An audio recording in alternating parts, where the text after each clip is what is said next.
Alright, so here we've got a particle of mass 10 kilograms that's moving through a medium where resistance is proportional to the square of the velocity. So this is our quadratic drag.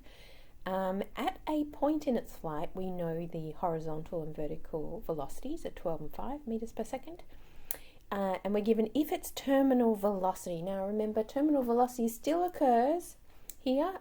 So when vertical air resistance balances with gravity, we have that terminal velocity.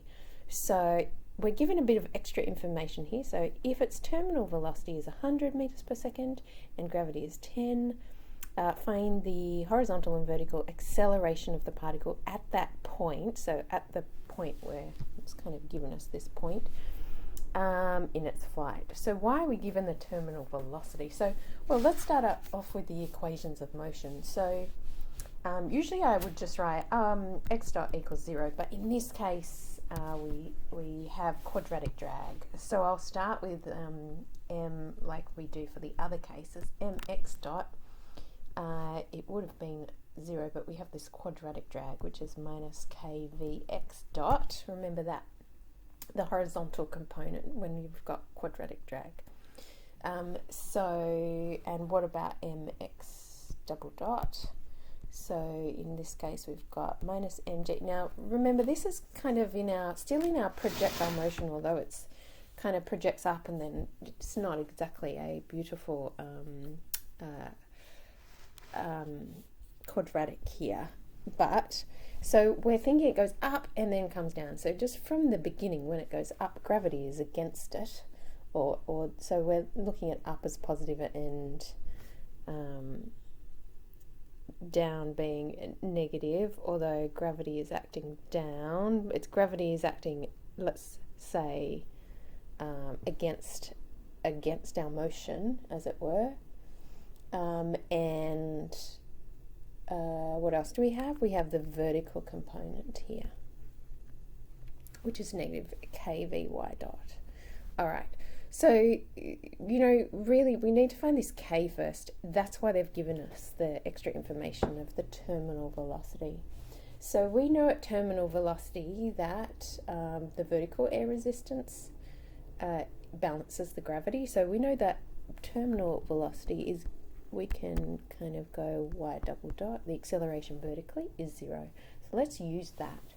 So if I sub that into here, I get 0 equals, I've got a mass of 10 kilograms and gravity is 10, so 10 times 100.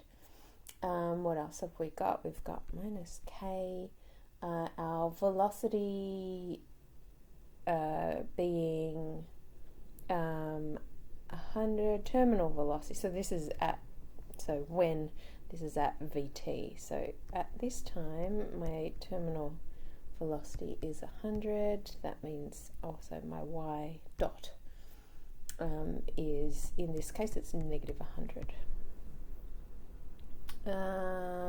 Because we're coming down in the negative direction when we're in terminal velocity. So if that's the case, this will also be 100, and this will be times negative 100. Okay, so rearranging this, that'll end up being a plus. So I've got 100 equals 100 squared k. So k is 1 on 100. Is that right? Yes, which is 0.01. All right, so that's my k. So if I go back and put that in my x double dot equation, now mass is 10, so I'm going to divide by 10. I've got a minus k. Now, so at this point, what's our velocity? Well, we know our x dot is 12 and our y dot is 5, so we know that's going to be 13 by Pythag, or we could 5 squared plus 12 squared is 169, which is square root of that is 13. So we've got 13, and our x dot here is, we're given up here is 12. So if we put that in our calculators, we should get negative 0.156. So this is acceleration, so meters per second squared. So that's our horizontal acceleration at that particular point.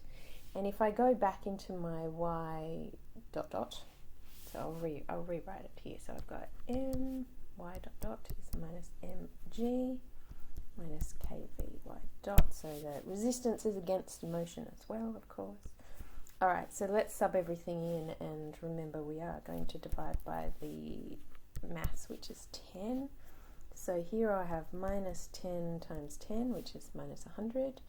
And here I will have minus, so my k, we know the velocity is 13. And this time y dot, which is 5.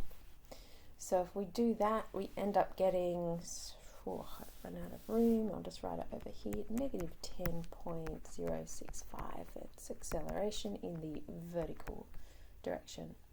So you can see here, this 10 kilogram mass is quite large, and the k being 0.01 is quite small. So we've got this large mass and a small coefficient of drag. So its horizontal motion is slowing slightly, but its vertical motion is really affected, so a bit more affected than it's originally, just gravity. So it's got a bit more going on than that. All right, so the vertical acceleration, here we have it, and the horizontal acceleration, here we have it.